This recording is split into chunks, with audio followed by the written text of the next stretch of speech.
You're listening to the Gulag Podcast with Narrow Minds and Jay Stuns. I'm just curious. I'm curious though, how many people like, and you guys can answer all this. Like for me, I think ever since I kind of got a new mindset on things by listening to certain people. I don't give a fuck like about people's opinions. I don't give a fuck, but I give a fuck about certain people's opinions.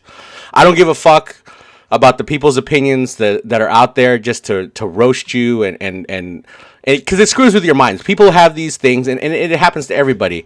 At some point, you hear something, you see something on your chat that you're gonna give a fuck about, and if you let that mindset stick in and stay in and like ingrained in your brain that their opinion actually you actually give a fuck about their opinion or their opinion matters, then you screw your whole self up and you start doubting yourself.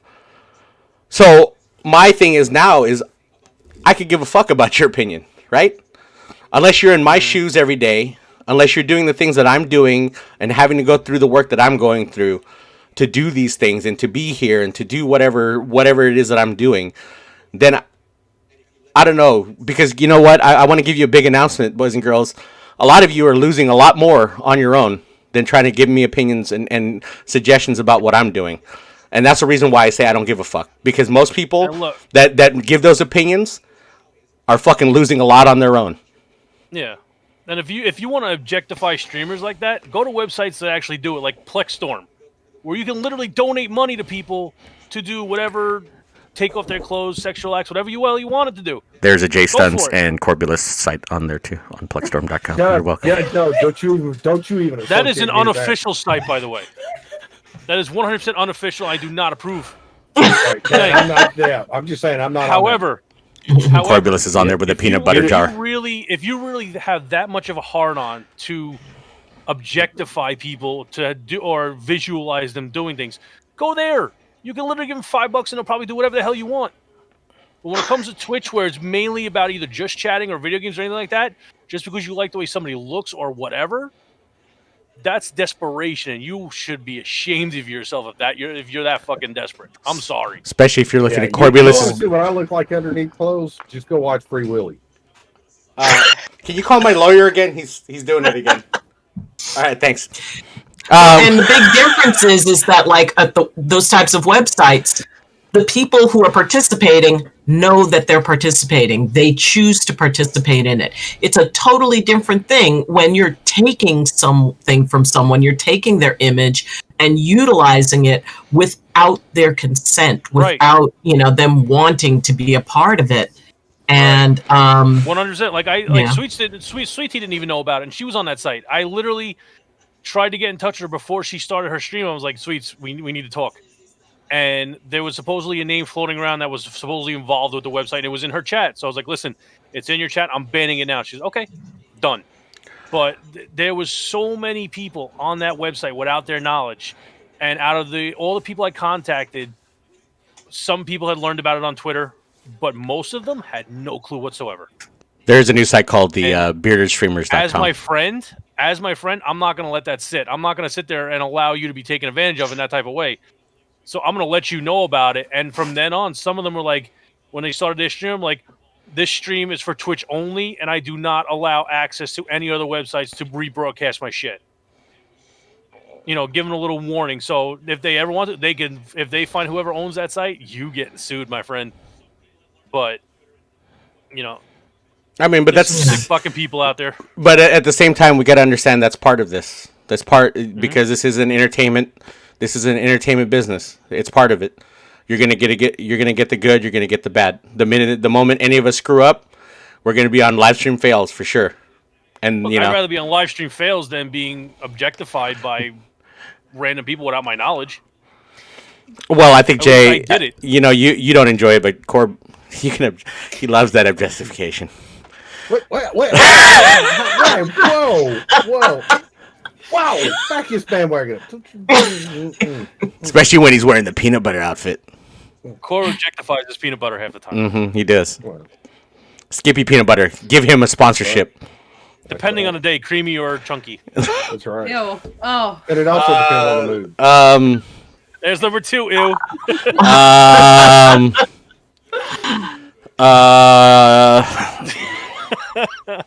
Where's my cat? We took a turn. Whoa! I'm just gonna go talk to Luna for a while. We took a turn. And there goes Corb.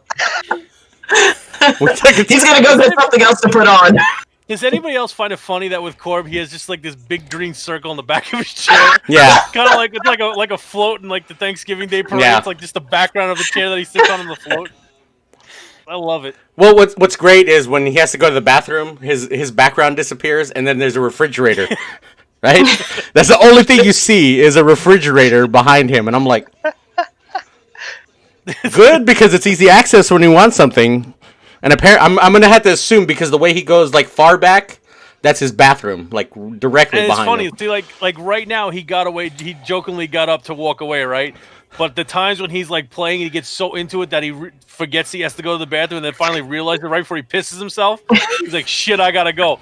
And when he gets up, his chair just rotates so that the whole background is not covering anything, and you see him doing the hot trot all over to the bathroom. It's the funniest thing in the world.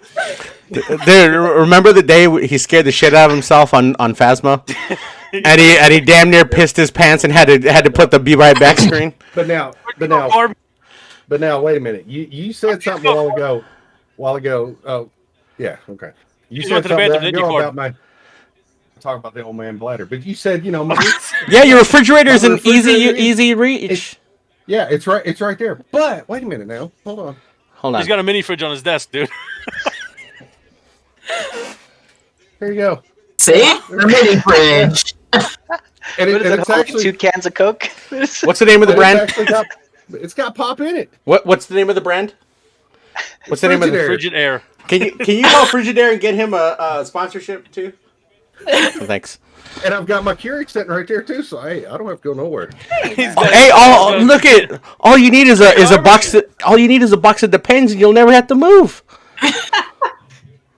Hey, I like your thinking, man. I'm gonna have to I'm gonna have to research that. No, see, the thing is, we made an invention for our friend Ness because she constantly pees. So he said as a joke, we're gonna make her a gaming chair, right? That kind of just has like a tube attached, so you literally just go in the chair and you don't have to worry about nothing. There you go. I think that's suddenly gonna be evolved into core. And then what's gonna happen is it's just gonna run across the wall and out the window, so it looks like an air conditioner dripping. Dude, the Corbulus number 2. Right here. The Corbulus number 2 is a gaming chair with a bathroom in it. Done. All right, good. All right. Good. There we go. Let's go. There we go. Good. Glad we just came up. Cather, no. Dini, No. Oh, no. Please, Kathy, no. God, I had my appendix catheter. taken out, and they lied to me and said that I was not going to get a catheter. What did Nero wake up with? Balloon shoved up his. I was not happy. We'll assume Well, I tell you something. It wasn't. Look, I had my surgery and I was still under anesthesia, not knowing where the fuck I was. When they took that thing out, I woke the fuck up. Oh shit! Let me tell you. Let me tell you something. Why did they pick the cutest nurse to take it out? And then she looks at me, and I went like this because I'm like, "What are you doing?" What? Oh, hold on. I'm getting beat on. Hold on. You're getting what? Hold on. Can you call my lawyer? I'm dead today. I'm done. That was a very bad segue. I'm getting beat on. Wait a minute. Hold on. We're talking about pulling catheters. I am buying this. I'm gonna make this happen. We were talking about. We're talking about pulling out catheters, and then you said you're getting beat on. Here. There, Bad Bunny, let me tell you, Bad Bunny, you don't want it. No. Is it the same one Death Angel just sent me? Yeah. Okay. Yeah. I'm gonna have to look at that after stream. It's like the toilet in the hospital. It's like attached to the wall, and it's just like a gaming desk right in front of that. So like you literally don't have to go anywhere. And there's a plunger on the back of the monitor. Yep. Speaking of which, I don't know why this reminded me, but I was watching TikTok this morning, right? And there was this family playing this game. I don't know what the game is called, but I was laughing my ass off. It's a toilet, right? And you flush the toilet and it rolls the dice. And however many numbers comes out on the dice is how many times you have to hit the plunger, right? So once you hit the plunger too much, the toilet shoots out a poop, and the first person to catch it wins. Yes. What? Who thinks of this shit? And People I got want too one. much damn time on their hands. I'm want trying one, to dude. picture that in my mind. It's like, Is it squishy or hard? I'm just curious. I don't know, but can you imagine your No, family at a no. holiday playing Plunge the Toilet and your whole family Done. fighting over catching a turd? I'm just curious. Oh, Are there like mitts? Is there a safety? I don't know, but I want one. I really do. I want one because I enjoy toilet humor. I really do. I want a shitter game. Is that what they're calling Wow. the shitter game? I don't know what it's called. I'm branding it the shitter I game. got you. That's a hard pass. I'm not sure what Corbulus is doing. He just doesn't know what to do anymore. He's playing Geordi from Star Trek Next Generation. He's out of wigs. See it doesn't exist. He's out of wigs right now. He's out of wigs. How you doing, Pagan? How are you? Narrow has We just let them this text talk me, about dude. I just heard you talking about the toilet game. I want it too. Oh my god. Here you go. Everybody wants a shitting game, dude. Oh my god. All right. So Everybody wants to catch a turd. Apparently, I mean, Not everybody. hey, $5 is $5. speaking of Listen, games, $5 is $5. I'm just saying, $5 is $5. Boy, yeah, I bet you do a lot for $5. Anyways, speaking of games, Washing Frenzy. That's what it's called. Yep. speaking of games, we're gonna talk about the. This has been said a lot on Twitter, and Death Angel. It's your first time on here, so I'm not really sure what you play as far as games are concerned. So, but for everybody else here, we play a lot of first-person shooter games, and this year has been very disappointing in the genre of first-person shooters. And I know Pagan, we touched about this. I'm gonna refill my before- drink for Pagan's rant. I'll be right back. All right. Wow. So don't turn your camera off, Jake. See, now I'm Corbulus 9000 again. Fucking hell. Oh, it's an actual game. So Wait a minute, I'm Jay Stuns. That's Oh, wow. some big shoes to fill. can you call the lawyer? I'm done today. You damn right. Just done. So, the genre of first-person shooters, and most of us here, I'm Death Angel, I don't want to speak for you because I'm not sure if you play first-person shooters. But most of us here are kind of frustrated. I saw some people from TSM that sent some stuff about the frustration of the lack of creativity that has happened with games. Sarkov, thank you for the follow. Welcome to the stream. The lack of creativity that goes into Call of Duties now. And me being a Call of Duty player for the longest time, since they first came out, since the franchise was ever born, Call of Duty used to be something that people used to be very excited about.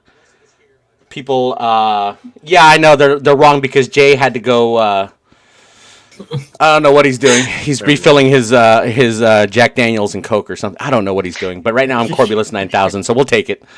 Yeah, it's all wrong. When he gets back, it will fix. Right now he's the gaming doctor. But the lack of creativity, because we always had a genre. We had there was always a theme. There was always a lot of stuff to look forward to. These kids are back in the day we used to pay $65, and that was the platinum level. Like back in the day when this game first started, $65 got you some cool like helmet or something or whatever, and that was the platinum edition of the game. And obviously people used to wait at GameStop and everything because before you never got your games online. You used to have to go and get your games. Now kids are paying $100 and the product, and I'll be the first one to tell you because of my colorful messaging sometimes to about these games. And what's funny is Activision messages me back and emails me a lot about the feedback I give them. Sometimes not the most pleasant feedback, because even in my Twitter, Narrow Minds, the character, is writing a lot of that stuff. But the lack of creativity, the lack of giving the people what they want. Now I feel like they give you a game. Good example. A lot of you suckers paid how much? $70 for Cyberpunk 2077, right? You get it. They said they're holding it back because of development. So you're thinking you're getting a quality A+ game, and every stream that I've seen, people are falling through the map. There was there we go. Corbulus is back to his Corbulus 9000. We're fine. There's a lack of creativity. I mean, there was one streamer fails thing where apparently it was supposed to be a woman, a homeless woman character, like AI character. She stood up and started peeing in the middle of the guy while the guy's streaming and he's walking down the road. And the game is so bugged that she's walking down the street. It's supposedly she got done peeing because it's supposedly a man AI, but it turned into a female character.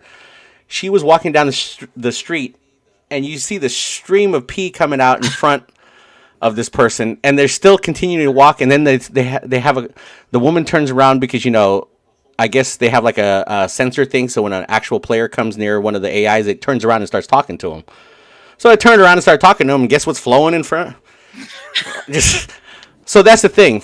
You paid that kind of money, but I have to piss on you. Yeah. Right. I mean, it felt like an R. Kelly music game for a second. Wow. But Nice here's to pee you. But here's the thing: is we used to pay that kind of money for quality, and when we complained, they actually did something about the games. Now I feel like the more we complain, the more they screw it up. And Call of Duty is a good example of that. We complained about so many things in that game, and they did nothing but say that, oh, yeah, we're working on it. Well, you took $6.5 billion of people's money that last year with Call of Duty Modern Warfare. Could you work a little bit harder? And that's the thing. That's the thing. Are we setting the wrong thing by trying to pander to these video game creators and not telling them the truth? Because I feel like sometimes we kind of pander, and we get into little deals. Like I've gotten into deals, so if other streamers we're promoting the game because we get stuff, money, or whatever for free.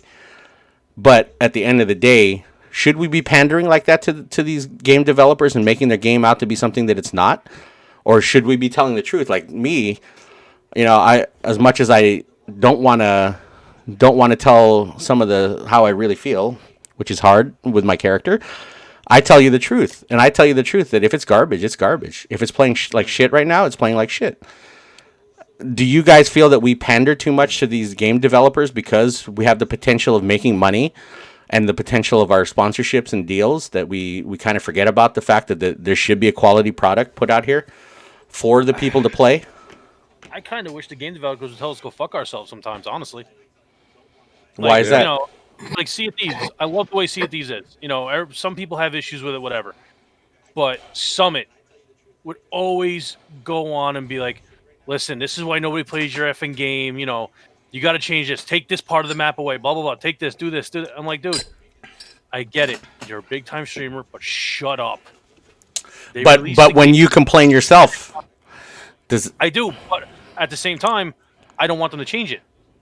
Because, okay, he wanted to take the right side of the map out. And what the right side of the map is, it's basically volcanic area. There's earthquakes.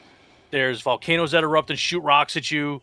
There's geysers that launch you up into the air. It's a pain in the ass. I'm not going to lie. It is a pain in the ass. But it's hard. So you want them to take something that's difficult out of the game to please you. They didn't do a damn thing. They left it the way it is. And you know what? I'm happy as shit about it. They need to leave it the way that. Same thing with COD. Granted, there are changes that COD can make. I'm not going to lie. Zombies, fucking love it. Always did. But do you wish they had more maps and more options with that? It'll come. I'm not gonna lie. It'll definitely come. No, I know it's gonna come. But what I'm saying is, let's not not so much the current Call of Duty, but your we talked about this off stream. The Modern Warfare had a lot of problems and continues to have a lot of problems. Yeah, it's still every time you update it on PC, we got graphic glitches to make guns look like they came from Halo. But console players never had to deal with that. So I don't understand where PC you have so many more capabilities. Why was it always messing up only on the PC end? And more variables. Right. Well, yeah. But COD is That's why. But don't you wish they put something new?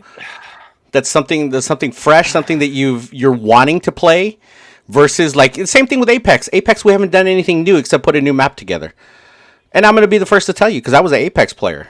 I played Apex in tournaments competitively, it's kind of sad that it's kind of getting to the point where you're not really, it's nothing really excited to be about to play the game. There's not any new weapons. The characters are coming out with are really kind of boring.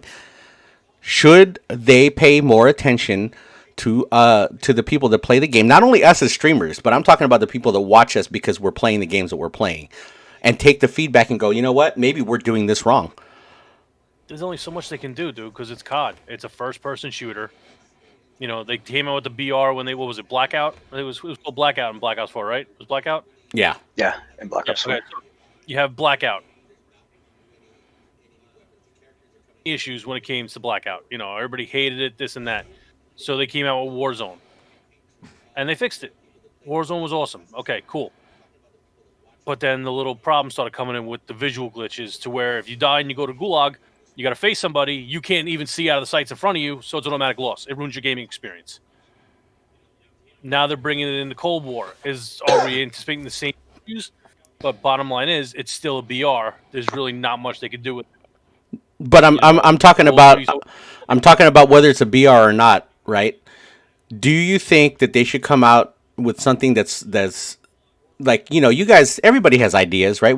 Sometimes we'll sit there in a Discord and we'll talk about all the stuff that would be cool to see that they are capable of doing right now, because, you know, people like AAA gaming companies like Activision, like Rockstar, like EA, like Ubisoft, that build these large map games. Like, let me be honest with you. A good thing. Ghost Recon Wildlands was a very exciting thing to play, even if you were, you know, because number one, it gave you the option to be by yourself, or you could be you know, because you always had the 4 AI characters that would be there to support you, or you could get a team of 4 people and you can go through this story mode with 4 people. All right. See, that was fun, right? Because you can include your friends and we could stream it and it would be a fun thing. And that's what I streamed. Right. But like, you know, like Cyberpunk 2077, we're early into the game of it, and yes, a lot of stuff will be fixed, but you're talking about 2023, 2024 before you could play with your friends. How many times are people going to stream the game in single player mode before it gets boring? Or here's another one. Among Us was popular a couple months ago, but could not keep it's not keeping the traction that it was, though. No, definitely not. But like, you know, you look at Phasmophobia as the perfect example. You know, you could play that solo if you wish, but right away you have friends that you can play. You know, you can play Phasmophobia with right away. So you can choose to go at it if you want alone, or you can bring 4 friends and you go. That's it. You know, it's. But see, yes, Phasmophobia is repetitive, but even though it's repetitive with the same maps, every experience is different. I think Phasmo has a thing because they actually listen to their players on there, though. When they say stuff, because, like, you know, I'll be on their Discord, their support Discord, and say stuff to them, and they'll respond to it, like, you know, really fast. They're actually right there, like Sarkos just said. Perfect example. Unfortunate Spaceman. You know, you like Among Us, but you want something different. Unfortunate Spaceman is basically Among Us, but different. Instead of an actual voting system, you have to kill the monster. Okay. Oh yeah. Oh yeah. I watched a couple streamers play that. Yeah. Yeah. You get weapons. You sit there. You have everybody teaming up against. You have to try to find out who the monster is and kill it. Right. I remember watching that. Deceit's another one. You know, 4 survivors, 2 monsters. You have to try to figure out. But see, here's the thing. It gets really underrated, though. If we don't see all these games that get underrated that we don't even play online or play on stream.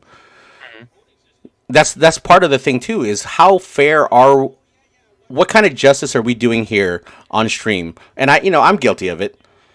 I get what's his name? Activision sending me an email letting me know when the new COD comes out, and we'll give you these free games and do this and give you this if you promote the game for this amount of time. So, and then like season 1, guaranteed. I have an email for season 1 telling me that there's drops in my thing to promote it for how many days, and we'll give you this much because it's season 1, and I'm going to give them free skins or whatever when they watch my stream.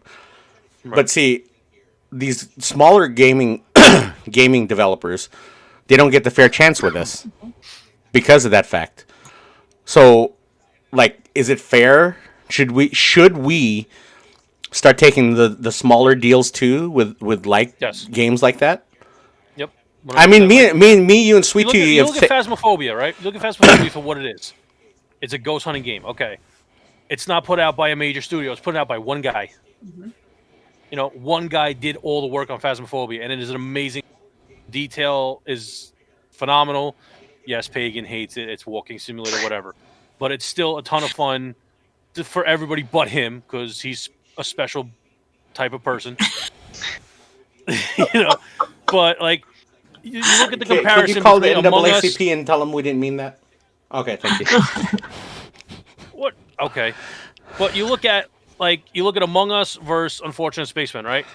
Unfortunate Spacemen, you get a bunch of people together. One person's a monster. They can transform in and out. You could switch between.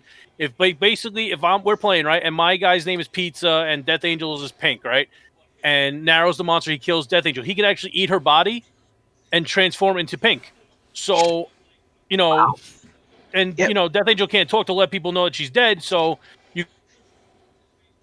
Apparently, Jay can't talk either. you can Take see that out again.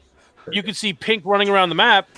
You know, you can see Pink running around the map, and you think it's Death Angel, but it's not. It's the monster taking the place of it. Yet you have Among Us, who it's basically the same thing. You just, you know, the imposter kills, and you have to find out who it is. Among Us was $5. Granted, was $5. Unfortunate Spaceman is free, 100% free.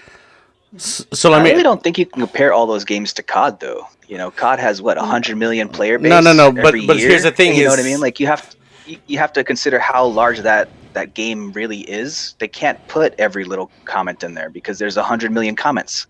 You get what I'm saying? To compare those two games But the thing out is, of that 100,000, there may be about 50,000 that are the same. yeah, game, they're right? all the same damn thing. That's the thing about it. You could tell me that there's a million comments about COD, right? But here's the thing: what I say, what every other person who's played Warzone or Modern Warfare are all very, very, very similar. So it's not something that like you're complaining about something different and Jay's complaining about something different. If you've noticed, we all complain about the same things. So it should be something where, hey, wait a minute, example, maybe we hardcore. have a problem. That's just a Perfect preference in example, play hardcore mode. style. No, but here's the thing. Like, you remember hardcore Modern Warfare compared to hardcore and Cold War? Modern Warfare hardcore, it didn't take one shot to kill somebody. Depending on the weapon, it could take one shot, but most of the time it took 2-3 shots to kill somebody in hardcore and Modern Warfare. You go to Cold War, and people are complaining it's not how hardcore was. It used to be one shot, one kill. You go to Cold War, now hardcore, no matter where you hit them, one shot, one kill. And So, and that's you know, that's a lot thing of people between complained about it, and they got it. and there's a lot and that's the thing between the developers too, because Treyarch has always been that way. Treyarch is a whole different developing company. So, and if you notice, that's why I'm telling you, for me, the biggest fear for this transition coming up in a couple days here is that, number one, the play styles, you're talking about two different kinds of guns, two different kinds. Well, the mechanics of Warzone and the mechanics of Blackout are two different mechanics. Yeah, they but run the off map of two fixes a different lot of mechanics. those problems. But what's going to fix those problems when you have two different development companies with two different mechanic styles? That's It's mostly the fear. The guns are the big difference, right? Because the Cold War guns are really only good up to about 45, 50 meters. But have whereas you in ever Modern looked? Warfare, you're doing 200, 300 meters, no problem. Have you ever looked at the If you change the shooting map to style? a smaller, yeah. Have you looked at the shooting style of Cold War versus the shooting style of Modern Warfare? Two different shooting styles. Right, but you also have to do different guns, so you'll know right away what it's. But gonna here's play the thing: like, it's going to it's going to integrate that. though. This is the of integration course. part. Is the fear part of the integration? Because I looked at the season 1 trailer. I looked at it, and it's a smaller. Yeah, one of the maps is going to take you through to what's that mansion? Gulag too. We're getting a new Gulag. Yeah, too. the Gulag is the Gulag from the Gulag that you saw in the. If you guys played the campaign, that's the Gulag you're going to see in that new. But that what is that mansion where they had the two balconies that you could shoot off of?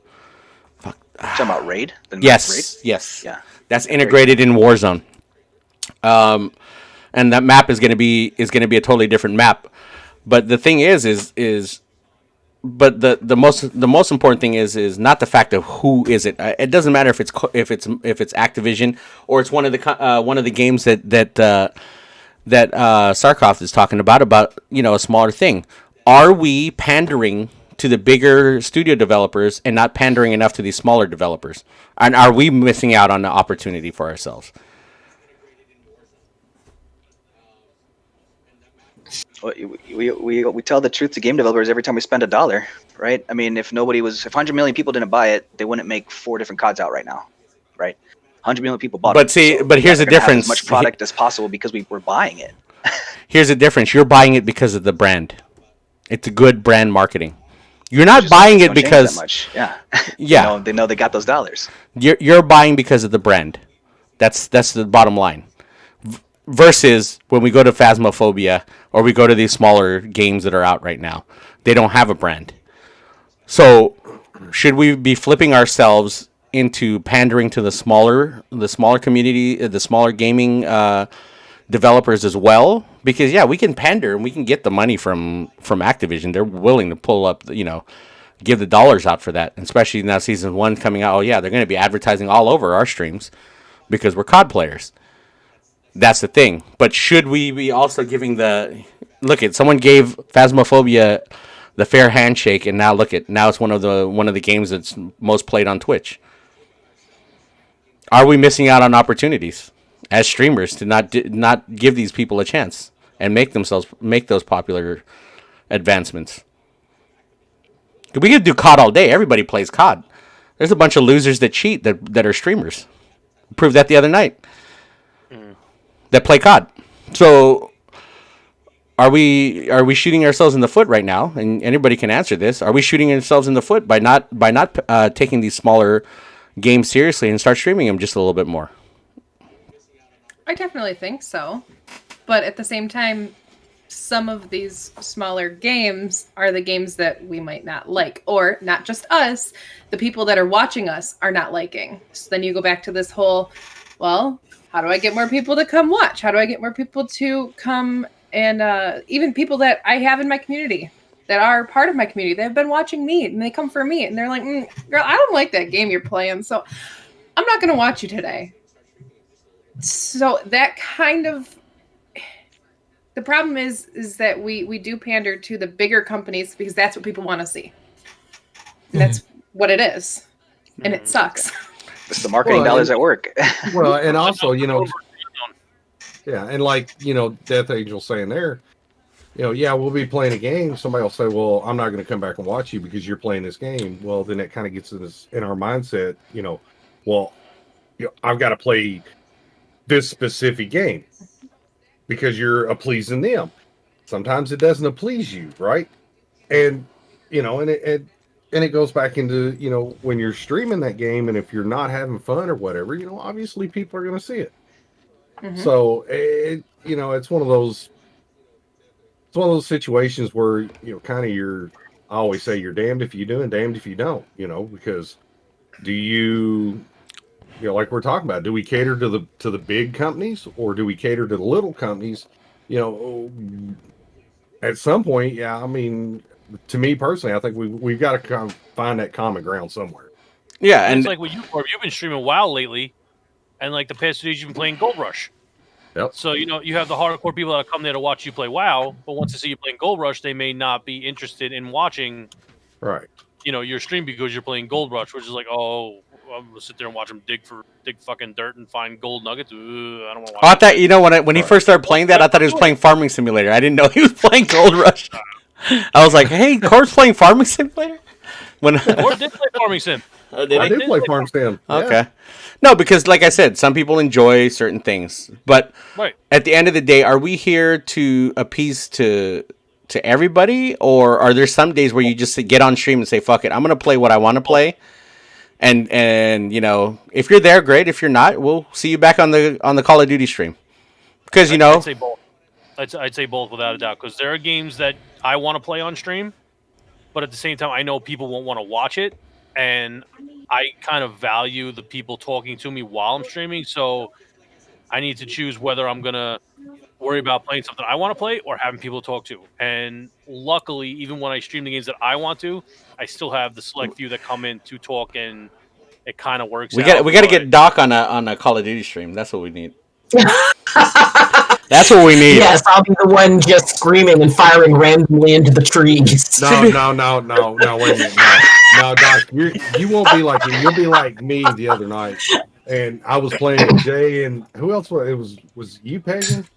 And somebody else. I got so mad that I literally lost, a $300 a $300 controller and a $500 monitor because I about threw it right to it because I got so aggravated. Yeah, all we heard is Core go, fuck this shit, I can't play it. Done. Yeah. All right. Well, that's okay. I can be the one who runs up when everybody else gets wounded and do the injection and I'll be the medic. I'm happy to be the medic. You know what, Jay? Something just jumped in my head on this one. You know a game that we need to get Doc into? Mm-hmm. We need to get her into 7 Days to Die and let her walk into a building that has just, a whole bunch of zombies. She walks in there and goes, I'm gone.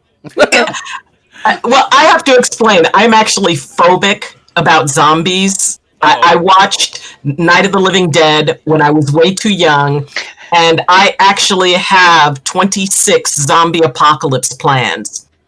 And see, the time to make a zombie apocalypse plan is not when the apocalypse happens. That is true. It's like I have all I have to do is run faster than one other person. It's and FEMA. Yeah. Uh-oh. Oh, we lost FEMA has a zombie apocalypse plan.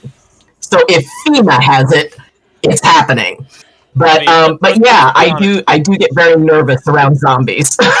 Let's be honest here. Everybody has the zombie apocalypse plan, and it's trip a fat person. That's the ultimate plan. Like, you could be running away. If you trap a fat person, every zombie's going to be clear for you for like a mile. Now, that being said, I will build you a compound that's amazing. My thing is resources. I will collect stuff. I will build stuff. So you guys go fight the zombies. I will be very happy to build you a very cozy complex so that you can come back to it. And you want to know how I know my plan is valid? Look at The Walking Dead. Oh, God. Shane and Otis. Yeah. What did Shane? He knocked Otis on the floor. Every zombie went for Otis. Shane got away. Yep. Yeah. Sorry. True. So wait, Jay. So are you calling yourself the chum that gets without thrown? a doubt, I'm dead. If there's a zombie, I'm fucked. Without a doubt, I'm fucked. I'll go down swinging though, but I'm fucked. I'm ready. Let's go. He's got his bat. There you go. I'll go down swinging. But I'm fucked. There you go. He's got his bat ready. I mean, you saw how excited when you were talking about, leather gloves, bats, and balls. Corb's eyes just lit up. I'm ready. Come out and play, yay! I am ready. You want to try to trip me into zombie apocalypse? Don't be surprised if I hit you too. But I'm You'll go for the knees. It's metal, Bad Bunny. I got to get my wooden one out if I'm going to put spikes in it. Oh man! So Doc, you can't play zombies with us on Cold War then, because that is nothing but hordes. Me and Jay Stuns are literally doing figure eights around each other with zombies chasing us. Like literally, I'm like sitting there going, "Nope, stop touching me, bitch! Don't touch me, bitch!" Oh, Pagan hates it. We'll be running train to zombie, like 30 zombies chasing around. Pagan's like, I fucking hate this. I don't want to do it. Pagan will sit there and be like, Pagan will sit there and stop and stand still, thinking that all the zombies are gone, and then we'll be coming around with our trains, and Pagan's just standing still. And by the time he realizes it, me and Jay have crossed our trains together around Pagan, overrun. And he has all the zombies around him, and he's like, just in time. What the fuck did you bring to me? Our zombie gameplay because you keep getting caught up in the zombie train. Yeah. Yeah. He'll be sitting there. I watched a few of those. It's like, are they just leading a group of zombies around in a circle? Yeah, what you do is you lead them in, and then you have your other people waiting there, and just annihilate them as they're coming by, and then run. and then you bring the train with you and bring it back around until there's hardly any zombies left. Okay, I could do that. Pagan gets stuck in the middle of us running the train and the teammates waiting, so it's kind of like he gets overrun quickly and then down, so we have to try to run. No, my best that I've ever. He does it again. My best I've ever heard from Pagan is, "Fuck, there was a wall behind me," and I'm like, Pagan, you're standing in a cave.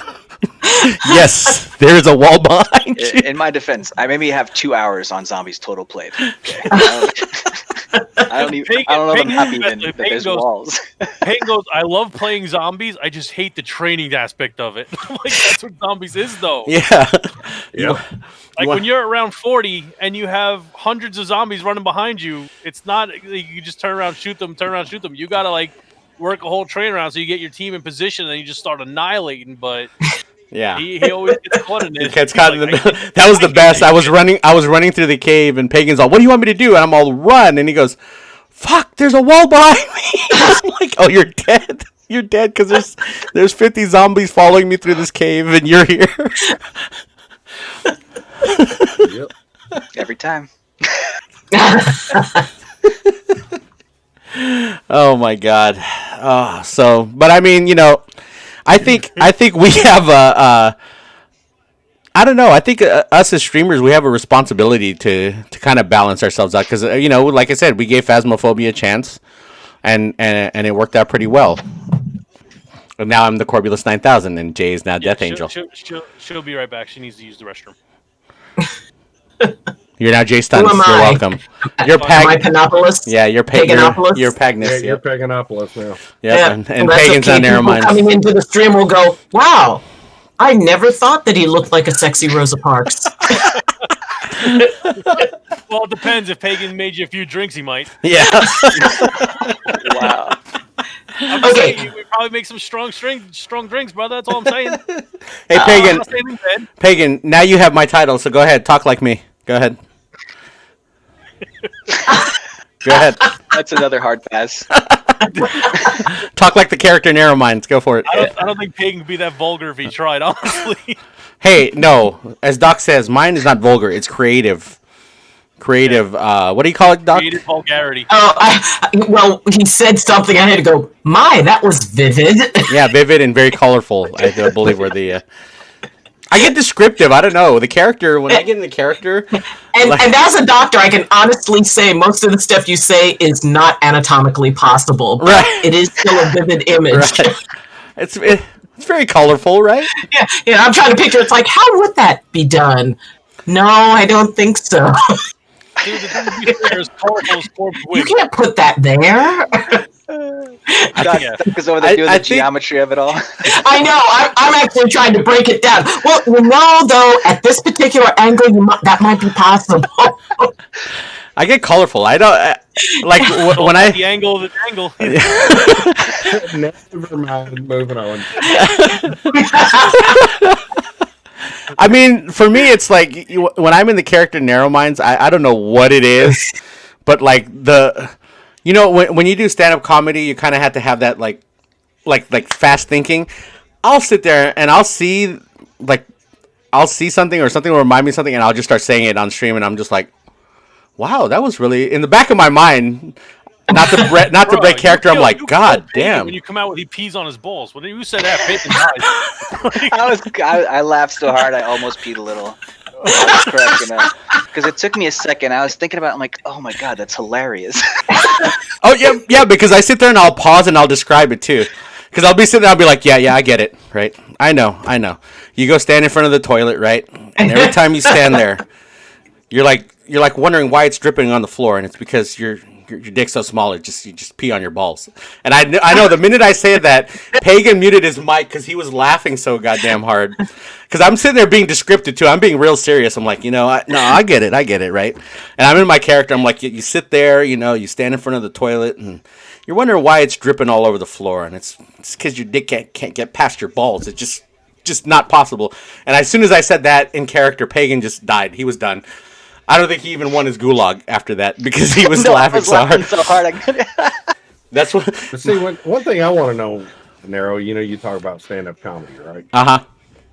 How big is your step stool that you're standing on? When you're Wait a minute. Take it easy there. All right, take it easy. It's not a step stool. I'm 5'9". Thanks. I'll be fine. Dude, it's just like the other day we were playing Modern Warfare, right? And I came back from Gulag, and you hear Narrow just died in the Gulag, so he's talking about how the person's cheating, right? So I'm flying in, trying to focus where the hell I'm going, right? And I'm like, okay, I see some people, so I'm gonna try to sneak in for an assassination, or whatever. But as I'm flying in here, Narrow go, I get it, you guys cheating, you pee on your balls, and I'm just like, wait, when did that It's like, what? That turn? I don't know. When I get into character, things get hazy, and whatever I feel like needs to come out at that time, just But the best is when you catch him and like, Narrow, what the hell are you talking? He goes, what? I blacked out. Yeah, that's what my character says. It comes out. He's like, wait, what happened? I blacked out. I don't know. No, because seriously, sometimes I don't methodically think about these things. It's just you have to. Once you get into improv and stand up, you're just sitting there. Whatever comes out, it's as long as it flows right, you're good. You're there. That's it. Exactly. That's it. I mean, let's not talk about flowing right when you talk about people peeing on their balls. Well, I mean, I get descriptive though. I pause and I get really descriptive. You get into the narrative of it, and I'm just sitting there going, it's like, well, if you consider the size of the ratio of the penis as opposed to the standard size of testicles, I'm not sure how that would really work unless, of course, they had this particular disease, which would cause. I'm like busting out my medical books. So I'm glad someone. That condition will cause that. You don't want to know what you came back to. I'm glad someone methodically thinks about the stuff I say, because I don't ever do it. I just whatever when I'm in character. The fact that she methodically thinks about people peeing on their balls is quite a different subject altogether. So, it's a matter of physics. I just want to say, right? All right, disclaimer now. For anybody who watches me while I'm Narrow Minds the character, don't take anything I say to heart, because I say stuff that I say stuff that it's because my character's supposed to be an asshole. Don't take it to heart when I say stuff, because I just say stuff that's off the thing. Jay knows. Jay's been around me long enough to hear some of the stuff. Don't take anything I say as Narrow Minds the character to heart, or you think if you think I've offended you, email me and I will apologize off stream. What happened? He's lost. Corb's lost. he just channels Don Rickles or something. I don't know. I channel whatever when I'm in character. Whatever I channel is freaking amazing. It's awesomeness. If I can make Pagan laugh to the point he loses his gulag. You mean his Golga? Worth it. My Golga, yeah, his Golga. Golga, yeah. No, and here's the best part, Doc. If I have my mic on open, even the people that I go against, because they hear me talking when they die, I'm pretty sure, some of the stuff I describe is some of the most amazing things they've ever heard. They're confused. They're like, what the hell is he talking about? What the hell is he talking about? Yeah, I'm not reimbursing no anybody whatsoever, because I'm sorry, but if I'm facing Narrow and Gulag and I kill him and I hear you pee on your own balls, I'm dying. Yeah, I'm laughing my ass off the entire time. Yeah. You know what's funny is when we did that little customs thing, I didn't know I was going against Jay, right? And blame Obi on that one. And so Pagan knows. I yelled at Obi right after, you fucking told me the wrong direction. You did. So Jay, I didn't know it was Jay because it told me somebody else's name. But what Jay doesn't realize is I said some colorful shit. I just didn't have. He just couldn't hear me because he was in Discord. I have my game chat off anyway. I thought it was a totally different person. So I sat there and said, "Hey, since you lost, I'll get you some toilet paper, and why don't you go ahead and delete the game, right? I get it. You pee on your balls, delete the game." And I thought it was somebody else. Had I known it was Jay and he could hear me. But if Obi would have told me the correct direction, Narrow would have came with a whole nother set of obscenities because he would have been assassinated. Oh, yeah. Jay knows. My obscenities are colorful, and it's like a coloring. It's like the Crayola crown box. If you think of of Narrow Minds and his descriptions, it's like if you open up the Crayola box, the extended one, the one you always used to beg Mom for with the little sharpener on the end, right? Yeah. On the bottom. Bottom row is losses. Top row is victories. All colorful stuff. Yeah, colorful stuff. That's what when I'm in character, just think about that Crayola box, and that's Nero when he describes stuff. That's just, I don't know. That's his style, I guess. Well, I honestly had never heard the term chesticles before, so that was kind of a new one for me. I did learn something. Well, I mean, I will tell you this, Doc. When me, Sweet Tea, and Jay get together, some of the greatest conversations come from that. Oh my god, the best clip ever still is Miss Sweet Tea when she played Modern Warfare. She loved using the gun called the Kilo, right? So she had noticed that some guns were giving off bullets that have color. So I had one of them, and the gun I had gave off blue bullets, and it was on the Kilo gun. So I asked Miss Sweet Tea, I was like, "You like the Kilo, right?" She goes, "Yeah, I love tequila." And I was like, "No, not tequila, the Kilo." And you just hear Naro dying in the background, laughing his ass off. Sweet is laughing. I'm trying not to laugh. Like it was. She broke my character. One of the best clips the entire time. I broke character when she did that, because she's like, her response was, "Yeah, no, yeah, I love the Kilo and tequila," and I'm just like, okay, I'm done. I am done. Mm-hmm. I go, Jay specifically said the Kilo, and she goes, with the most genuine, and I knew it was a genuine response, because the gun, this was a very loud, Modern Warfare is loud, so you tend not to hear things. So she's shooting, and then Jay goes, hey, Sweets, you love the Kilo, right? She goes, yeah, genuine response. I love tequila. And then like, no, not tequila, the Kilo, and she starts dying laughing. Naro's already cracking up. I'm done. I was done. And it's like it's kind of a goal now, because you know how much of an asshole Naro's character is. It's kind of a mission to make him break. And I think I had like a 5-day streak of cracking you and your character. Yeah, he's probably the only one that's ever made me break character. Is Jay. Yeah, but have you ever told everybody, Jay, have you ever told everybody that you're a contract killer too? Oh, no, I actually haven't. One of the first times I played with Corb, he goes, my daughter's on the other team. I was like, oh, that's cool. He goes, get her. I was like, wait, what? He's like, get her. I'm like, wait. Are you trying to tell me you want me to assassinate your daughter? He's like, yes. I was like, okay. Okay. I went the entire game. All right, Sarkov, have a good one. Thank you for the work.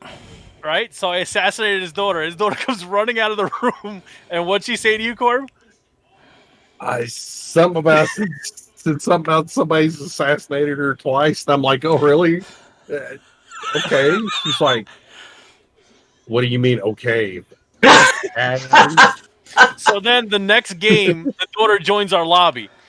And she's like, that wasn't nice of you assassinated. I'm like, listen, your dad told me to do it. I have to do it. So she goes, oh, really? I was like, yeah, he told me to do it. So, but yeah, that was... actually, I play with Corb, he sent me out on his daughter. Actually, Jay does that. Like when we used to play custom matches, he would pick some. Well, usually it would be Nessa, but 95% of the time it would be Nessa. It'd be anybody I could find. No, but you had a personal goal to kill someone. Oh yeah, assassinate someone a certain amount of time. Yeah, because Nessa would always be like, "Oh, I'm gonna assassinate you." She'd always talk shit, so I make it my goal to get her, and I always got her first. Yeah, she used to. Yeah, but like one night, Bad Bunny, who's in chat, he came out and he put up a challenge. He's like, "Okay, we're gonna do an assassination challenge. So whoever gets the most assassinations, like after 5, I'll give you like I think it was $5 or something. If you get 10, I'll double it or something like that." So it was a goal for everybody to get assassinations. I went off that night. I got so many people that night. I think I made like $120 that night, and literally at the end of the stream, done. And that was awesome. Yeah, I didn't play that night, but I did watch Nessa's stream, and there was a lot of screaming, and most of the screaming was Jay, and I'm like, oh, there he goes again. Yeah. See, but what you don't know about that though is Ness started it, because the first time like we ever really played like gunfight, it was me and Obi against Ness and our friend Bree. And I had just killed Bree, and Ness came up behind me and hit me with the finisher, and I was like, oh, what the hell is that? I didn't know what it was at the time. And I found out that you could do finishers. From that point on, it was my goal to get Ness back. But then I started getting Bree a little too much, and she hated it. Like, I have clips of Bree cursing at me, yelling at me for assassinating her. But the one I got Ness back just started the chain reaction to where I got Ness, so it was 1-1. Then it was 2-1 me, 3-1 me, 4-1 me, 5-1 me, and it just went up. And then Ness finally got me back, but then it went off again. So I think on the long run of everything, I think I'm maybe up like 36-2, 36-3 on Ness compared to Assassination. So it's her fault that I've become the assassinating machine that I am now. The one thing that Activision listened about Jay's comments, right? He was upset because at first there was not going to be assassinations in Cold War. So we had to make a plea to Activision and Treyarch to make that a thing, so Jay could be there with his happiness and a knife in his head, slitting your throat. I think I already have like 40 in Cold War. Yeah, see, he's got it. He's got it now. So he's got the assassinations now. So we had to make it a thing for Jay to be happy in Cold War and not get bored of just shooting. Hey man, people. Everybody has the thing they're good at in games. Mine's assassinating people. So we had to make that happen and have him like just come up behind you, just like kill you. It makes him happy for some reason. So. Yeah, we got it for him. Now he's in Cold War, slitting people's throats. Is that the move right now? Is the slit of the throat, right? Right now, yeah, because there's no extra finishes to go. But I actually slit somebody's throat with a Cold War character in Warzone, so I'm still doing it in Warzone with Cold War characters now. So you see the smile on his face though when that happens. See, he goes all dead by daylight type. It's like he is okay. He is. I get sadistic. Yeah, I have a clip where Naro's talking about a guy peeing on his own balls again, but in the clip, I'm standing behind a rock and I actually watch a guy come running up next to me, and I sneak up behind him, and just when he starts to run, I start running and I assassinate him in front of his friend in Warzone. So I have like clips upon clips of me killing people. I have compilations that I've actually made on YouTube of all the people from our customs game assassinating each other. And I have one of me getting yelled at by Nesta, by Bree, by like everybody. I'm getting yelled at by people. So it's his forte, as you can see. You see the smile on his face. He's spreading Christmas cheer. You're full of crap. Also true. Are you predicting the fact that he has to go number 2Z right now, or what? Nope, not in that department. Good. He's not a hello? I'm good. No puckering yet. Good. I get my tank when I refill my drink. And that sounds wrong, but it works. Ew. We'll just go with it. Hey. Hey, it's sterile. Ew. 4. Ew. You're like that guy on what movie was that? Dodgeball. Remember that guy, the coach? Yep. Oh, White Goodman. Oh, yeah. I drink my pee because it's sterile, like and I like the taste. Rip Torn. Rip Torn, yeah. Guy. There you go. So now since we are the main thing is communities. Let's talk a little bit. Two of us, we have two people here that are just getting their communities built. Pagan and Doc, which they've gone a big, like, long way as far as their as far as communities are concerned. They've come a long way to from where they started to where they are now. And then there's the rest of us that have been building for a couple of years on our communities. But we could all share a little experience about the journey, especially for people who are going to watch this or listen to this on all the platforms, about how the journey is tough, because we talked about it earlier. We touched a little bit about it earlier. This little free ride that you're getting by subscribing to some music platform is not the journey that you think it's going to be, and it's not as easy as you think it's going to be. And you're not going to get the subscribers, and you're not going to get the people that constantly watch you unless you put in the work.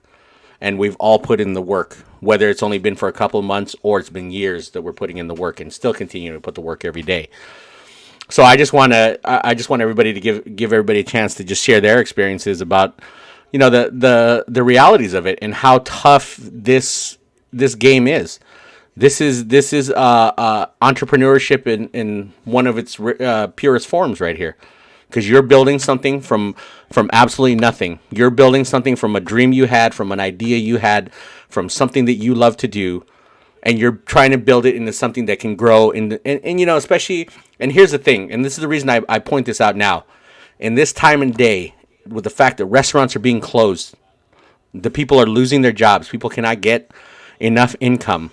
How hungry do you have to be? How much is it going to take for you to do the hard work and put in and do the stuff that you want to do? Because we bullshit ourselves.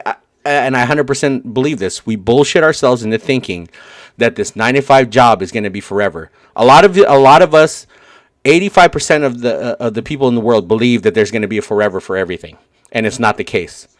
Every good thing will end. This will end at some point, and then we move on to the next thing. But what I'm saying is if this is your dream, this is what you want to do for the rest of your life, is to be this right here on stream. The hard work that it takes to put in, and the hours it takes, the dedication it takes. Even if you're having sometimes the worst day of your life, you still had to sometimes get up here and put a smile on your face if this is what you really want to do, because this is what makes you happy. So I just want to get everybody's opinions as a whole, because this is kind of like a little forum for everybody that's listening, that's watching right now. You know, because yeah, like Didi says, when I started this, I was working 12 hours a day, sometimes working nights and then streaming only on my nights off. And then when I started at my other job, I was working during the day, working 12 hours, and then I'd come home to stream for another 4 hours dedicated. And I would go to sleep at 12 and wake back up at 6 o'clock again and do the whole thing again for 5 days out of the week. How dedicated are you? How much time do you want to spend into this? And if you think that there's an easy way, or you think that there's a little VIP door to the left, it's not going to happen here. This is a lot of hard work. All those people you see on chat that are streamers, put their time, effort, and sweat into this right here. So I just want to know your guys' personal experiences and things that you could share to let people know how hard it is, and the stuff that you have to go through and the struggles you have to go through every day to do this and still be here every day. So whoever, I say we start with Death Angel. So it's a little, right now, life's a little hectic. I'm in the middle of moving. But when I first started streaming, and even now, I wake up 9 a.m., get ready for work, would drive 30 minutes to work from 9 until 7, sometimes 8, get home, eat, cook dinner, first of all, eat, do the dishes, go straight upstairs, start stream at 9 p.m., and stream until 3 in the morning. Oh, yeah. And I would still have studying to do somewhere in the day. And then I would do it all over again the next day. Maybe sleep like 2 hours. I don't need too much sleep. I'm fine. That's what we tell ourselves. But I do try to stream every single day. I normally have one day off. But like I said, right now it's a little different. But it's a constant daily thing. You're doing it every day if this is something you want to do. If this is something you can fit into your schedule. Some people can't fit that into their schedule. And that's fine too. It's what you can fit into. But every day, morning, working all day, coming home, and then going on to stream as soon as I can, because I enjoy being on stream. I enjoy being with people, but it's a lot of work. Pagan? Yeah, I mean, it is. It's like I said earlier, I kind of use it as therapy, So for me, I feel like I put in less work into be like growing, I guess. If people want to watch and people want to hang out, then fine. But it's more for me, honestly. But I also say that because of the community engagement in it, right? It's a little bit kind of greedy of me, right? I get to share myself with the people that watch, and then they share with me too. So I kind of feel like I take some time from people when I stream, and it keeps me away a little bit, honestly. But when I get on it, sometimes I have to force myself to stream, just because of the way life has been going for me lately. But when I do, I'm always pleasantly surprised by my experience. Sometimes you're just sitting there by yourself for a while, you got nobody in there, and then you interact with one person, and it changes your whole afternoon or evening or whenever it is that you stream. So yeah, I try to get on as much as I can, because then when you do have people that subscribe or whatever, watch regularly, you feel like you owe it to them a little bit too, because now you're sharing life experiences instead of just watching somebody play video games, which I think is something that people miss when you talk about Twitch.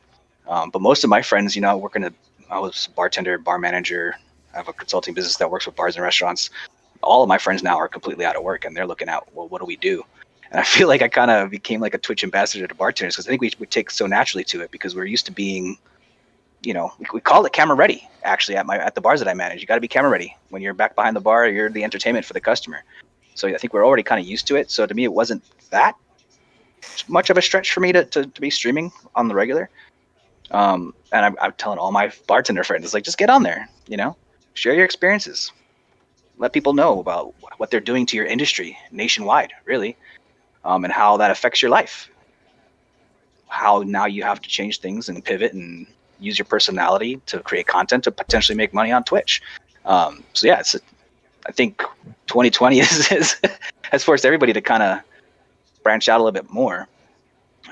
But the fact that you can get a community out of it too is just, to me, the biggest bonus of doing any of that, because I got really lucky meeting people. It's crazy.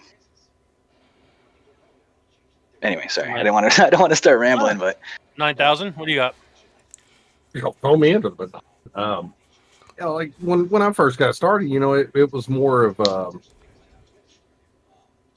a joke, really, when I first started, and then after a while, the classic symptom of nobody watching, looking up and seeing the big goose egg for viewers, I got frustrated with it and literally, walked away from it for, I guess I was gone for 3-4 months. Come back to it, got back into it, and started. Basically, it just kind of took on a hobby persona for me. I'm like most people. I work. During the day, I come home. I stream at night. I stream on the weekends, and now it's the point for me. It's more of a passion. I do it because I like it. I love it. I mean, I love being behind the camera, talking to people, even though I don't see their face, but I just enjoy the camaraderie that you can get. And kind of like Pagan was saying, in 2020, things, everybody's world has been turned upside down. So people are trying to find the avenues, trying to find the ways to, what am I trying? What's the word I'm thinking? To cope with things, right? And it, it's like I said earlier, a lot of us, we go through things in our personal life, and a lot of times we need our communities more than our communities needs us. And for me, that's the way it is. There's times when I'll sit down, get home from work, because I work in IT, so I'm around computers, I'm around all facets of technology. I get home and I'm like, I really don't want to do this, but then I think of my community, and it energizes me to hit the go live button and continue doing what I'm doing each and every day. Doc? Well, coming from, I've been doing blog talk radio for like 7-8 years and doing YouTube for 3 years.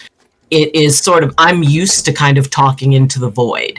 And it's interesting because I think ultimately people get out of it what they choose to put into it. And if somebody is going to have a clear idea, if it's like, you know what, I'm just doing this because I enjoy the community, I enjoy the camaraderie, as opposed to somebody who's going, you know what, I want to make a career of this. So it's important, I think, for people to decide what it is that they do want to get out of it. And that can change. Maybe they start off just doing it for fun and decide, you know what, I could really make a go of this. Or maybe they start off really intense and it's like, you know what, I think I'll just do this because I enjoy it. I think that one of the big things is that sense of community. It is that sense of getting to know people and interacting. And because, we've had to distance so much, whatever interaction we can get becomes that much more important. And I think really for people who are looking into what they want to do with it, if they want it to be kind of at that higher level, then, you have to consider it's not just about sitting and streaming. If you really want to go in that business direction, you need to hit other social medias. You need to, be active on Twitter or Instagram or so in other words, it's about networking and marketing yourself. And that can be very time consuming. I mean, I stream 4 nights a week, and I had somebody tell me, it's like, well, why don't you do a Tuesday night and Thursday night stream where you game? And so I was thinking of that, and it's like, well, maybe I'll do that. And I like that part about this community is that people will make suggestions, and it's like, well, have you tried this? Have you tried that? So if somebody, and like Nero was saying about, you just come in, buy your way into an affiliate ship, and you're just sitting there, with nobody following you, nobody viewing you because you haven't taken any time to build relationships with anybody. I honestly think that it's not only the biggest perk and emotionally fulfilling, it is something that if you really want to, either both feet in or both feet out. And if you want both feet in, then you have to consider all of the other things that are involved in it. So, and being able to take constructive criticism or suggestions from people who have been a part of this for a lot longer, who have worked on building their communities. Fortunately, as someone coming into it really new, I don't have to reinvent the wheel because I know, I've come to know a lot of people who already know how to build the wheel and can help me with that. So I think it's just really deciding what it is that you do want to get out of it. What is your focus going to be? What is your goal about it? And holding on to that and staying focused on that and creating the relationships, finding the relationships that will help you not only to move forward, but if something goes, bad or goes weird, you don't have to feel like you're alone in it. Fair enough. And as for me, I did it. I played games. I figured, what? Why the hell? Why not? Maybe me be an idiot. So I did it. And it turns out people enjoy watching me be an idiot. So I continue being an idiot. But that being an idiot opened up friendships that I never thought I would have. It opened up me having the amount of fun I never thought I would have. And a friend of mine who is an aspiring actress, I was in one of her Instagram lives when she was talking to her manager and everything, and she promoted my Twitch channel on her Instagram live, and I kind of yelled at her after. I was like, why would you do that? I'm like, it was all about you. Why the hell would you promote me? And she told me, she goes, you've always been there for me, and it's my way of being there for you. And this friend she's a nurse here, so obviously dealing with the COVID thing is, I can't even imagine how hard it is for her, because she's called me crying with everything she's seen. She sent a video on Instagram the other day of them playing Don't Stop Believin' throughout the hospital, and they play that when people are released from COVID. And she told me that yesterday was the first time they heard Don't Stop Believin' more than they wrapped bodies, basically. And in her promoting me on that live Instagram, I've actually had her talking to me into talking to her management team and maybe becoming an actor, because apparently there are a lot of directors that are looking for people in gaming.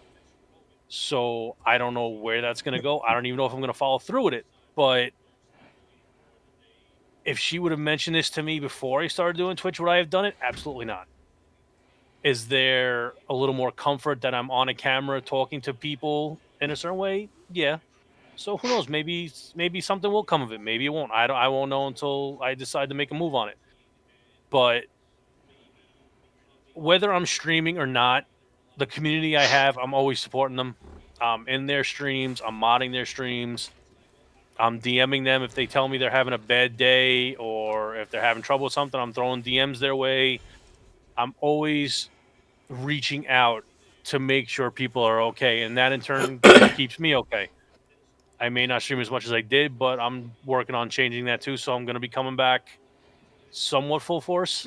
Got a couple other things in the works, but 2021 is going to be a good year in more ways than one. So we'll see what happens in 2021. But as far as everything else, I'm not going nowhere. And I think that's an important thing, is that we need to have a positive spin on whatever happened in 2020. You choose. I'm not going to tell you it's bad, it was good. That's your choice. That's your call, what 2020 was. I think 2020, personally, has gave people the opportunity to figure out themselves, personally, like in more ways than just thinking about a 9-to-5 job. Because, you know, like I said before, the 9-to-5 job, a lot of people don't have that anymore. So now what are you going to do? You have to be creative. You have to, all that stuff that we put to the side and said to ourselves that we had to have this 9-to-5 job. And you know, that's the thing, through the school system, through all that stuff, it teaches you how to be somebody else's worker. That's what it teaches you. Nothing in this school system, education system, has taught you how to think for yourself or how to make your own business. None of that. None of that. The best people that ever learned how to do that all dropped out of school. And I'm not saying that that's your thing. That's for you. That's your self-awareness of what you want to do. I'm not telling you to do that. But I think 2020 has gave everybody a realization that all things will unfortunately come to an end. That restaurant that you built that you thought was going to be there for 20 or 30 years might not be there. So I think it gives us all a realization of where do we want to be and how hard do we want to work. And the fact that easy road will come to an end too. And you will have to work your ass off. And you will have to work your face off. Good example. Yep. Beyonce, when she was working on her movie, for almost 15 hours a day. And then would go to the studio and record her album at the same time. That big album that came out in like 2009 while she was working on her movie.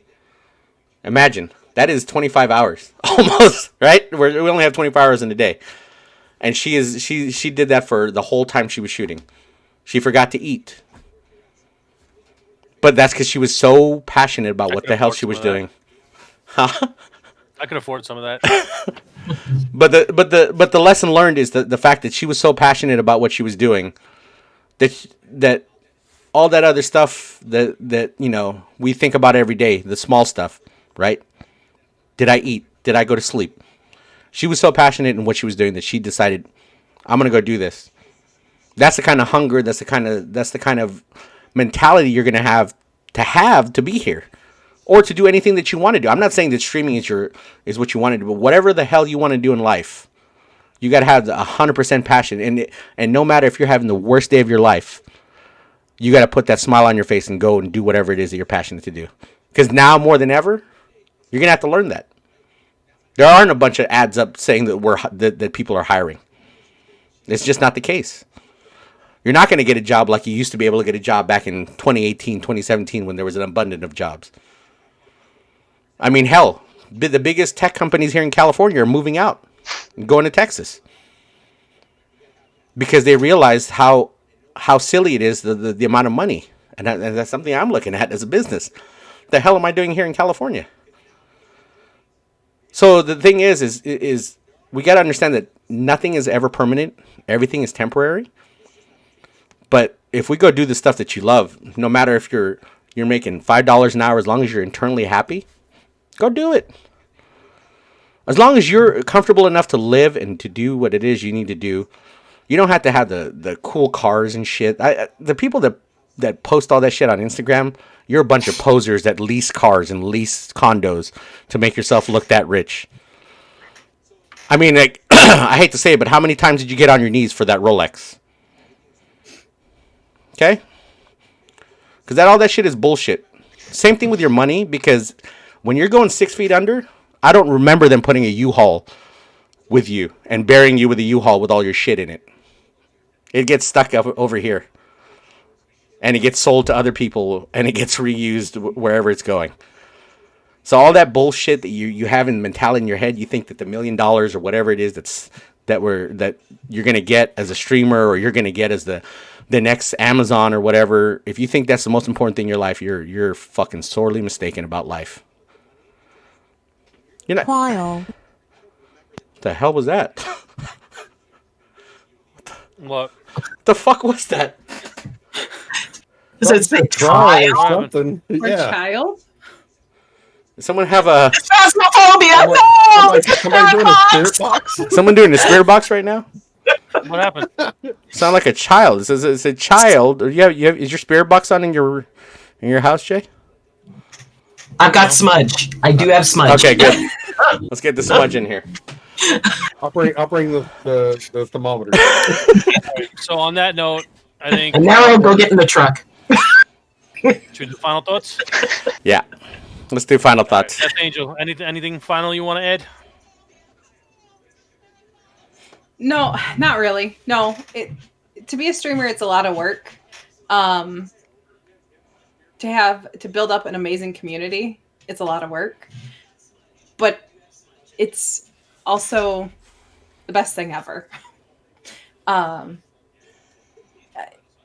of like Pagan says that, you're using it for therapy.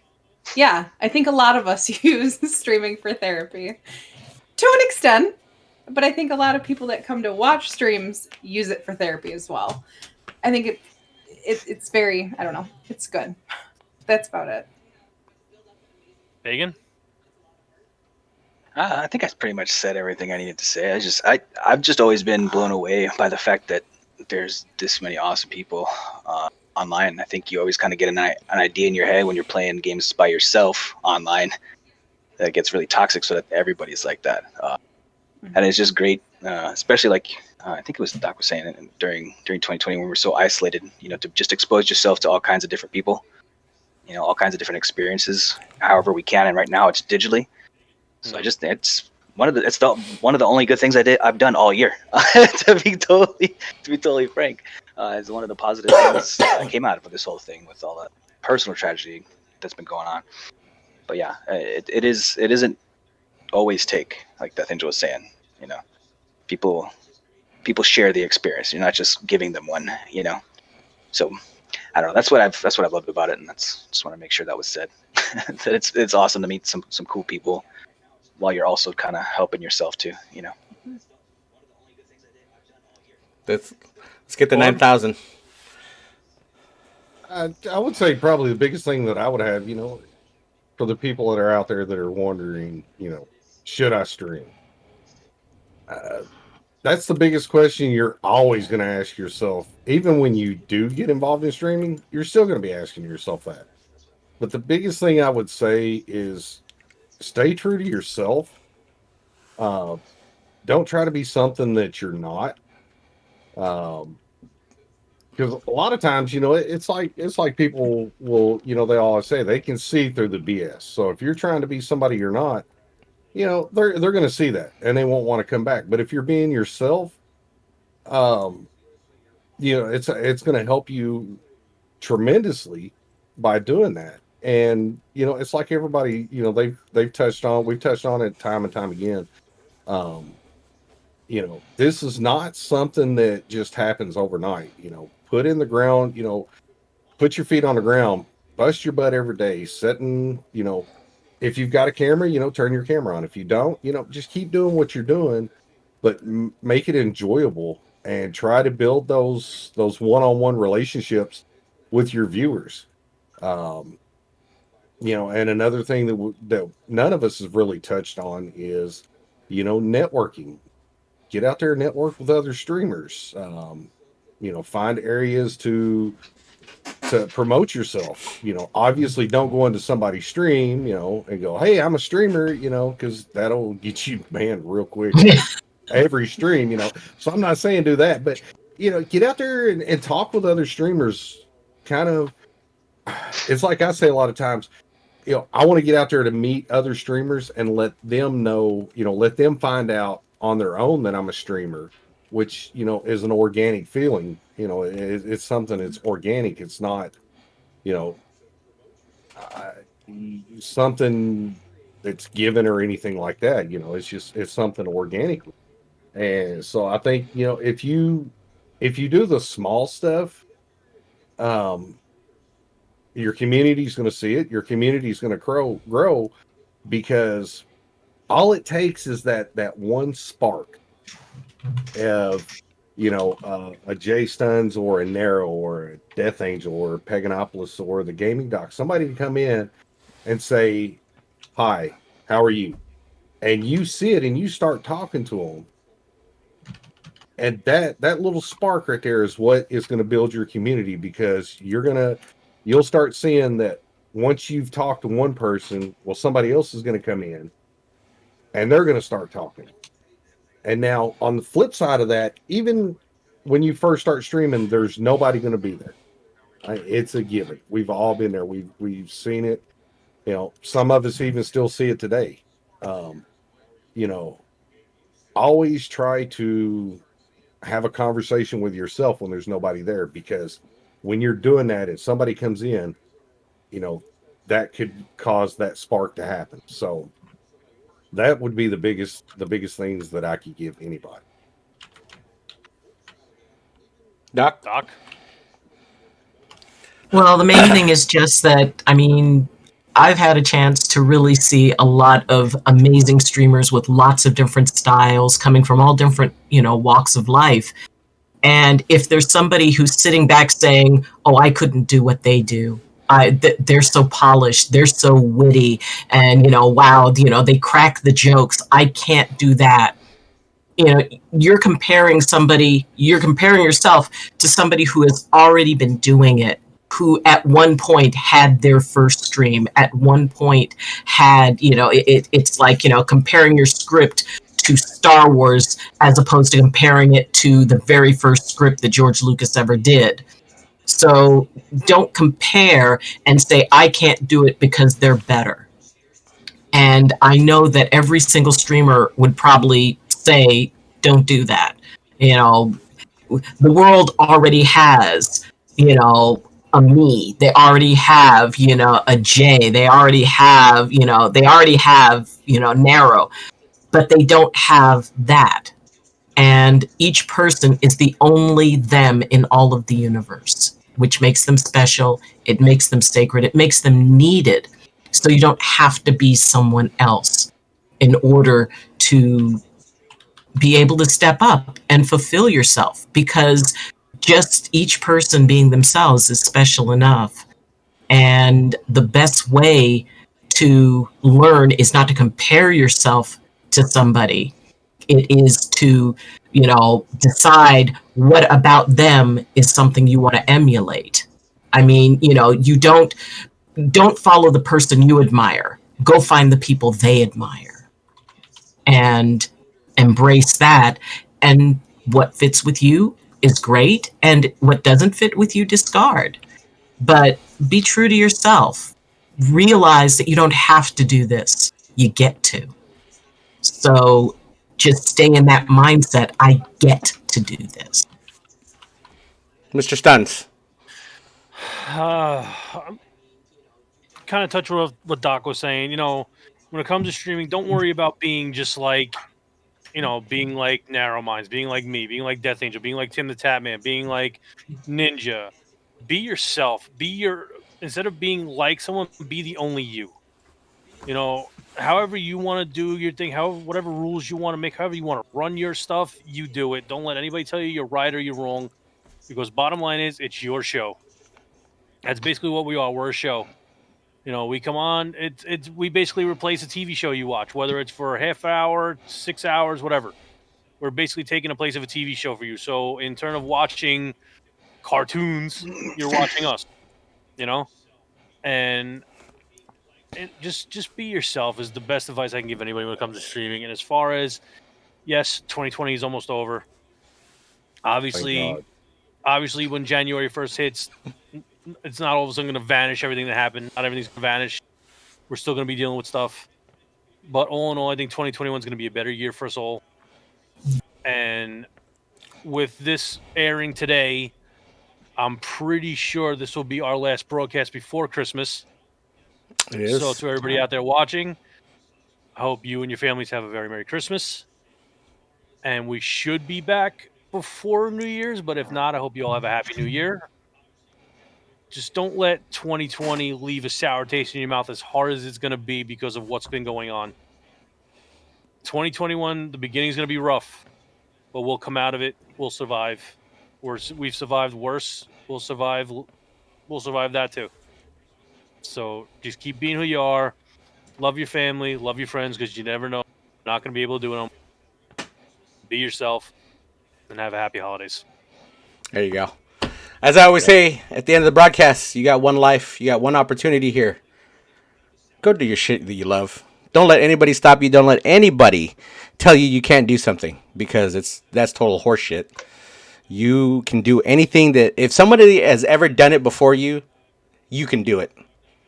It's a perfect example, because if anybody has ever done it and you saw it and you liked it and you want to go do that shit. Don't let anybody's opinion waive you from doing that shit. All right? Just go do the stuff that you love. Go do, and like Jay said, by the time all these episodes are out on YouTube, Spotify, Apple, Google Store, it will be past Christmas. So everybody have a Merry Christmas. We will see you guys at the start of 2021, baby. Huh? It's going to be a big year for us. A lot of stuff coming up. The Corbulus 9000. You can get it right now on Amazon. Make sure you get it. We're officially sponsored by the Corbulus 9000. So make sure you get that. And if you order it today, a free jar of Jif peanut butter comes with it. You can pick chunky or what's the other one? Chunky or smooth or whatever it is. Blended to your pleasure. Blended to your pleasure. Correct. Oh, God. So make sure that you get that. Order it by this week, so that way it gets there by Christmas. You want to surprise people, right? And there's if you put in discount code NarrowBells, you get an extra 10% off the deluxe model. All right? Narrow Bells. Oh, that. By the way, poetic cases. If you guys need cell phones, yeah, that is my discount code for 20% off any cell phone or iPad or whatever device you have case. I will say this. Narrow's Bells. It's Narrow's Bells.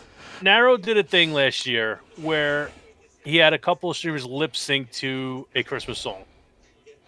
Supposedly, we're gonna do that happening again this year. I figured out the song too, by the way. So that's coming soon too. Yes, that will be on YouTube. Don't know who's gonna be involved in it. The Doc's definitely gonna be involved. Pagan's definitely gonna be involved. Corbulus 9000.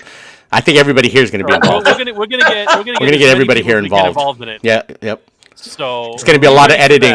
It's gonna be a lot of editing on my part, but it's gonna be good. So we have 2 weeks, but that'll be out at some point. So be on the lookout for the Narrow Bells rendition of a Christmas song. Narrow's Bells. It's Narrow's Bells, all right? It's a song called Pee on Your Balls. Potential Christmas song. No, Who knows? Pee on the... We'll figure it out.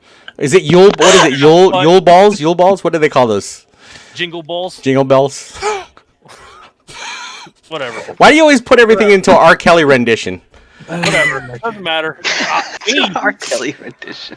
Me. I want to pee on you. Drip, drip, drip. Okay. And on that note... get your Corbulus 9000 right now. Comes with that drip model. If you wanted to. Drip model. Yeah. I even said ill to that one. Well, I mean, for some of the older folks. Wait. For some of the older folks, you need to slow it down just a little bit. Hold on. How does it come in a drip model? Hey, don't be hating on the older folks. No, I just say they got the peanut butter doesn't need to come out as fast. Narrow. How does it come in a drip model if when it shoots the fortune out of the head? So it kind of it just kind of halfway pops out, and then you gotta work it out. Anyways, Nope. Yeah, not going that far. I wonder. That was quite vivid. Morphe. Hand gesture didn't help. Seeing Narrow go like this just didn't help. No. Vivid imagery. We're done. Morpheus said he wants a refund. It broke his marriage. That's sorry. All refunds are once you've used it and you have peanut butter all over it. There's no refunds on that. Yeah. Okay, Corb. It's okay, Morph. In those situations,